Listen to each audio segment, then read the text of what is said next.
Have you ever heard someone suck in helium and suddenly sound like a cartoon chipmunk? It's one of those party tricks that never fails to get a laugh, right? Yeah, I know, it cracks me up too. It's like an instant ticket to hilarity. But what's actually going on in your throat when you breathe in helium? Let's break down the science behind the squeak and uncover the mystery of this amusing phenomenon. So, first, let's talk about your voice and how it works. When you speak, your vocal cords vibrate, making sound waves. These vibrations are the foundation of your voice, creating the sounds that we recognize as speech. Normally, these waves travel through the air in your throat and mouth, which is filled with, well, regular air, a mix of gases like oxygen and nitrogen. But here's the twist. The sound you hear depends not just on your vocal cords, but also on how fast those sound waves move through the air. Enter helium, the game changer in this scenario. Helium is much lighter than the oxygen and nitrogen that make up most of our air. This lightness is key to the helium voice effect.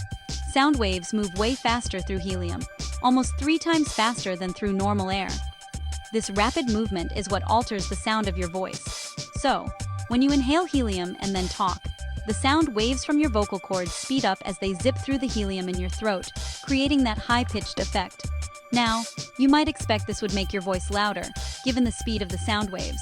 But actually, it changes the pitch. The faster the sound waves travel, the higher the pitch you hear, transforming your voice into something comically squeaky. The faster the sound waves travel, the higher the pitch you hear. This is why your voice sounds so different. That's because the speed of sound affects the resonance in your vocal tract, the way the sound bounces around inside your throat and mouth, amplifying certain frequencies. Helium shifts those resonances upward, so the higher frequencies get amplified, making your voice sound like a cartoon character. That's why you sound squeaky, like a cartoon character after a bad day at work.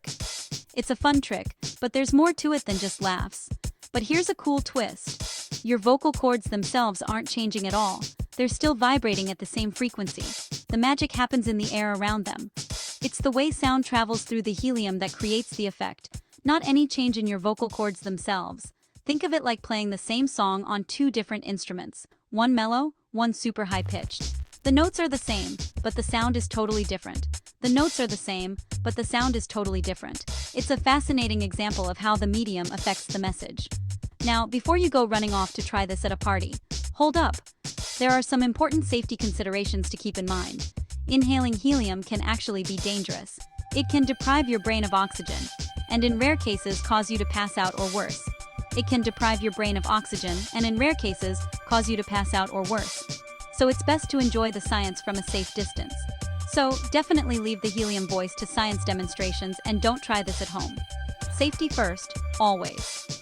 So next time you hear that classic squeaky voice, remember, it's not magic, it's just physics in action, a delightful blend of science and fun.